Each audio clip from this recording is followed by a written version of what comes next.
Oh, Damian, don't. Don't. You're gonna spoil everything. Spoil what? I want to go to Switzerland. I want to go to Switzerland with my husband. Please don't. Raven, be calm. Look, I have absolutely no intention of arresting your husband. I don't have any grounds to arrest him. Well, then what are you doing here? Look, I'd like to talk to you about something else. What? Calvin told me that my car was going to try to organize a little party for you. He wanted to see if he can enlist your help in the Wiley case. The unmitigated gall of those people. I have never been so insulted in all my life. How dare they? Raven, how dare they accuse my husband? And they'll be very lucky if they don't have a slander suit on their hands. Do you believe the same thing? Look, I swear I do not want to harm your husband. As a matter of fact, I realized today that I've probably been treating him unfair. It's just that I've been so angry about not being able to get the truth behind Jefferson Brown. I've got to get hold of that man to get the facts to absolve my father. How do you mean that? Look, Skylar Whitney is probably just a scapegoat for me. He's a substitute for Jefferson Brown. Well, then why don't you tell those people to leave my husband alone about all the stupid watches? It has been so disgusting, all these accusations. They're acting as if Skylar should be on trial instead of Gavin Wiley. Look, there was somebody who did not get to testify tonight. Who?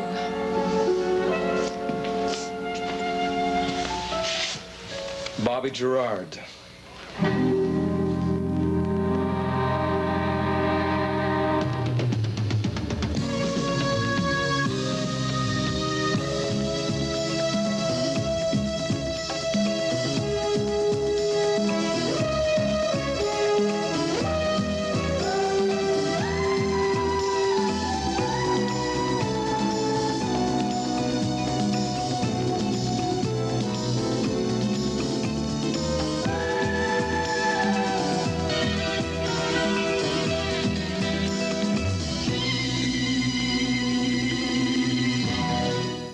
Yes, I know. Is now being played by Susan McDonald. What's 0 minus 0? Nothing. That's exactly what we accomplished tonight. Is that true, Gavin? You confront the principal party because you try to create some kind of anger or guilt or something inside that pretty brunette head. It's worth a try. Yeah, the last gaffes. Now we have no place to turn. Okay, it might seem that way right now, but if Raven thinks about what she heard tonight... You sure nobody wants coffee or dessert? Not in the mood, sir. Boy, what a gloomy group. I don't know what that was all about tonight, but this is the craziest private party I've ever seen. Maybe that'd make me feel better. Dessert. Hot fudge sundae. Is that an order? Yeah. How about anybody else? I'm buying. I'll pass. One hot fudge sundae. All right, I still don't think we should be this depressed. Let's not forget, this is the first time Raven has heard the truth about Sky. Well, that's true. We do have to give it some time to sink in. It's got a long way to sink. That woman has a very thick skin. Okay, but she might go home and think about what we told her. And It can't work, Jody. She's not going to rat on her husband. Well, Gavin, come on. Mike didn't have that in mind. I mean, he just figured if she heard some of the facts, she might talk him into coming clean. Mike Carr doesn't know Skylar Whitney. I don't even know why he bothered. Gavin, he stuck his neck out for you. Hope you know that. It's true, he really did. Well, you do know why he did it, don't you? It's because you wouldn't cooperate. Isn't that funny? What do you mean? It's because Gavin wouldn't change his story, Jody, because he kept insisting that he shot Gunther from up close when all the facts say that couldn't possibly be true. Come on, Calvin. I just couldn't help it. I've tried to tell it the way everybody wants to hear it. I just can't. Easy. No, I think it's a stupid story to tell the jury, but it did impress Mike. Yeah, but it also might turn out to be a mistake. I know that, honey, but I just have to tell it the way it actually happened. The way it actually happened. Hey, I got an idea. Yeah, what is it? Studio's only a couple of doors from here. Why don't we go down there and you show us what you say actually happened? Hey, wait a minute. That studio's occupied. Jim Diedrichson's acting school's there. Yeah, so you're a member of the group, aren't you? Yeah? So get us in.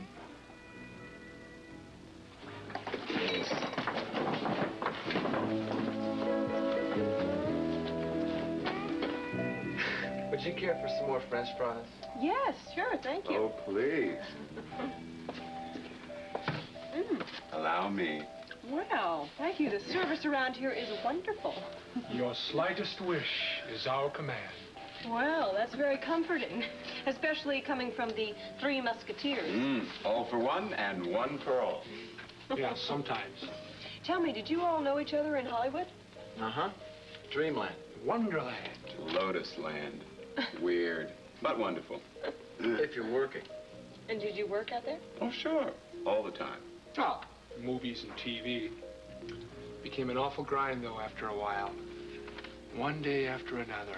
I remember my agent had me up for 2 and 3 things at the same time. Yeah, the pressure just wasn't worth it And after then the a while. aggravations, dealing with the producers about billing, about salary, trying to keep your agent in line, and then trying to avoid the gossip columnists. Is that why you left? Yeah, success just wasn't any fun anymore. Pretty lonely at the top, huh, Johnny? Yeah, it really is a drag. Well, I don't know why we ordered this bologna. I think we manufacture it ourselves pretty well.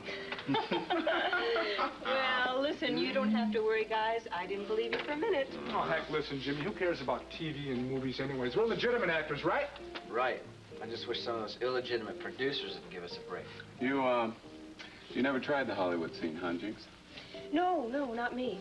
I have only one ambition, to be a leading lady on stage just once before I die.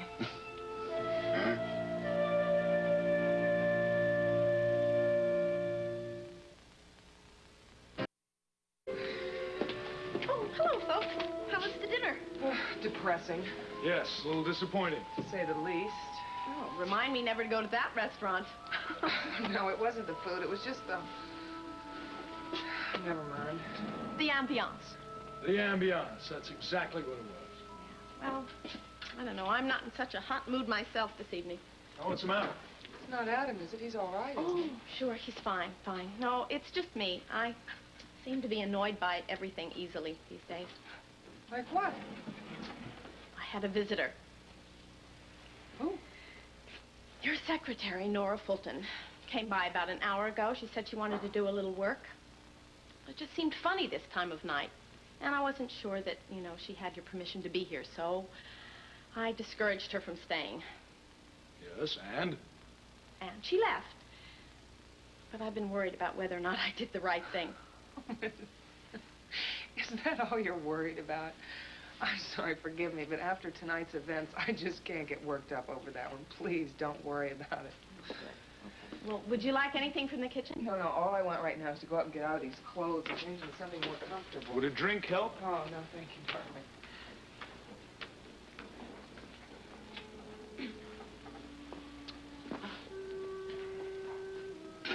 She looks tired. Oh, she's fine. Just a disappointing evening, that's all. Dr. Kavanaugh, Yeah. do you mind if I talk to you for a minute? No, not at all. Go ahead. I've been trying to decide for a long time whether to talk to you about this, but I think the time has come for me to say what's been on my mind. I've never known you to pull any punches, Mrs. Goodman. You go right ahead. Well, maybe I'm out of line in this, and if I am, so be it. This woman, Nora Fulton, has been saying things to me about you, and I think she's been insinuating the same things to your wife. Insinuating what things? Well, she told me, straight out, that you're having an affair with one of your patients. She said that. I swear to you, in those words, tonight. And she's been hinting the same thing for weeks and weeks. Well, was she any more specific than that? Yeah, I guess you know who she meant. The actress, who was here for the party that night, the Christmas party. Miss Avery. Yeah, that's her. I see. Look, I'm not usually a snitch. This hasn't been easy for me. No, I understand. Look, don't worry about it. I will speak with Miss Fulton myself. You can count on that.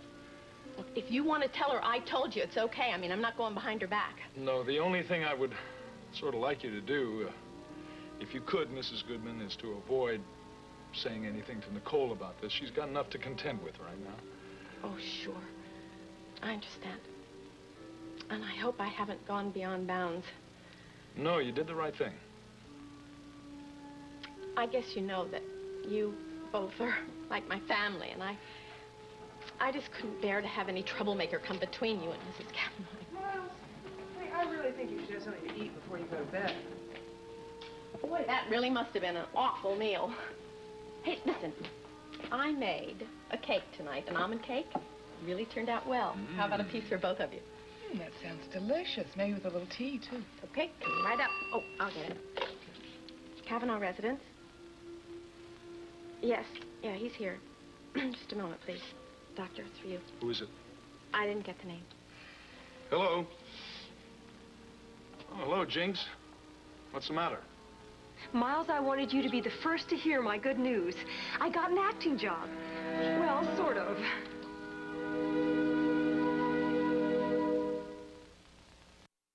A word of it, I think she just made the whole thing up to save her boyfriend.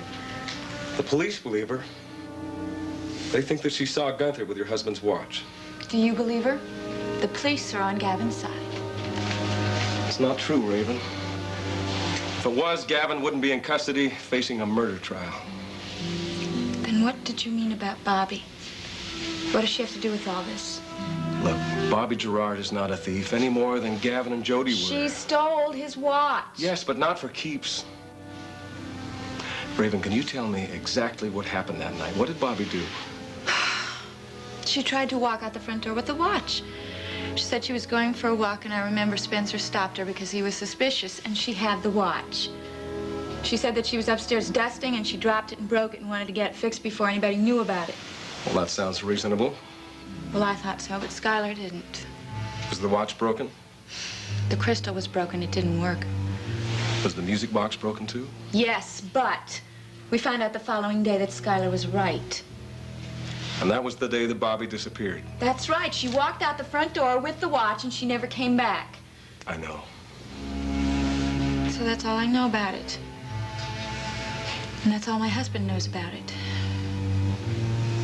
And I'm sick and tired of talking about watches. Raven, Bobbie Gerard stole that watch for Gavin Wiley. What are you talking about?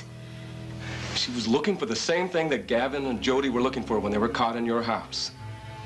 They needed proof that there were two watches. Are you implying that your husband lied to the police? Bobbie needed the proof. She couldn't get it because she was murdered.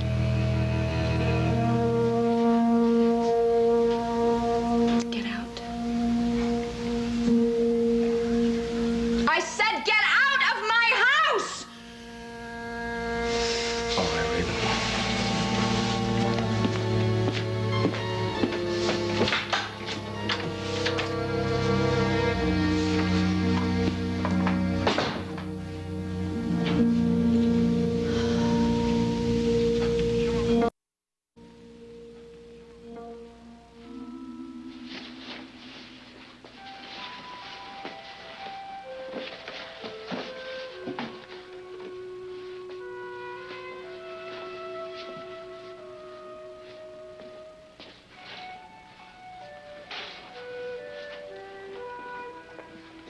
Oh, Jim, hi. We're not intruding, are we?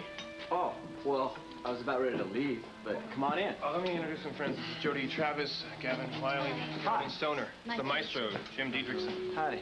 How you doing, Jim? Hi. Well, are you, all interested in acting? Yeah, well, I guess tonight we are. Seems like a rather dedicated group. What's going on? Yeah, we'd like to try a little different kind of acting exercise tonight, okay? Different? Yeah, we want to reenact a crime. Crime? Great. Sounds like a good improvisation. What can I do to help you? You know, I got an idea. Maybe, Jim ought to take Gunther's part. That way he won't have too many preconceived ideas, you know? Well, I know a little bit about him from Cliff in the newspapers. He's the bad guy. Yeah, the classic villain, so to speak. Yeah, well, I like bad guys. This should be fun. I don't think I'm gonna like this too much. I don't think I'm gonna like this either, honey, but I have to do it. Okay, well, tell me about the situation.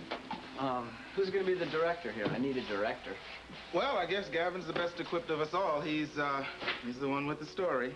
Well, this guy was big, massive, taller than you. Okay, I'll think tall.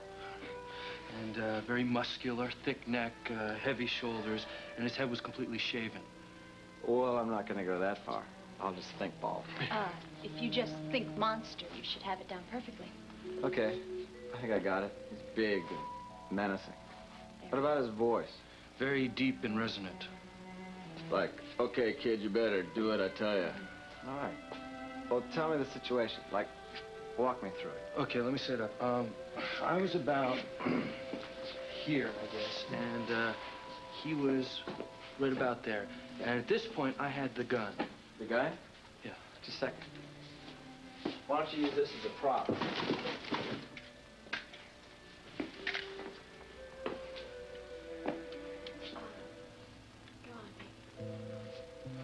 All right, well, the argument between us had really developed a full head of steam. He was taunting me about my girlfriend, Jody, implying all sorts of ugly things about her. You see, earlier he tried to attack her. Now, I just wanted to get him out of the studio, so I gave him 10 seconds to get the hell out the door. Then he came towards me.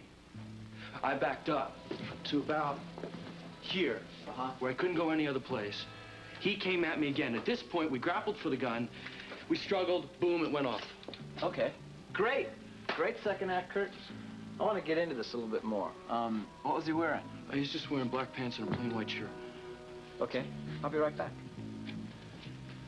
Cliff, can you hold this, please?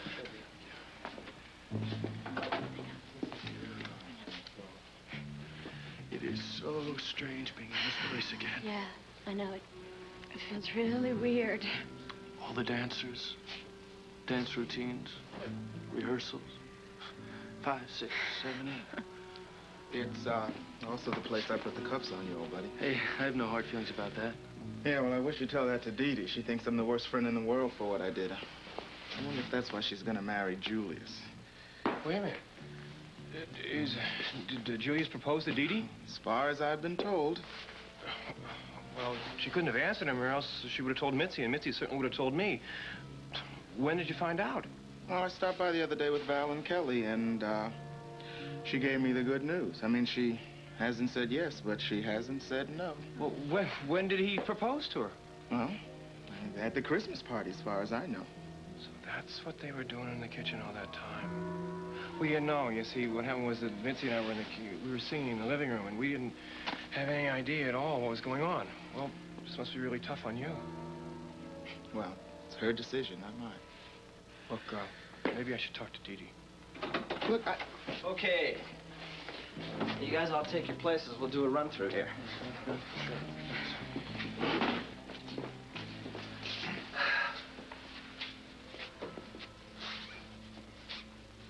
Cute.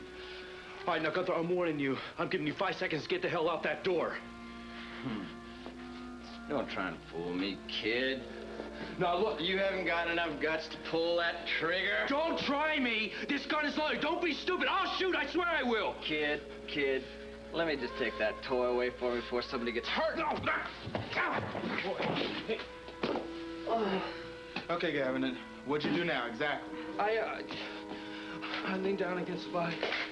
I pulled over. Jim! Well, you guys wanted it real, didn't you? God. This is just a very simple stagecraft thing. It's a blood bag. It's filled with casein and vegetable dye, and you push against it in order to make a wound.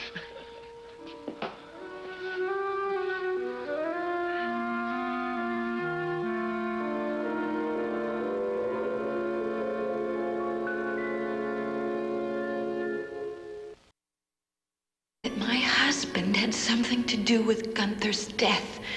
And now Bobbie's death. It's insane. Oh, Skylar. What's going on?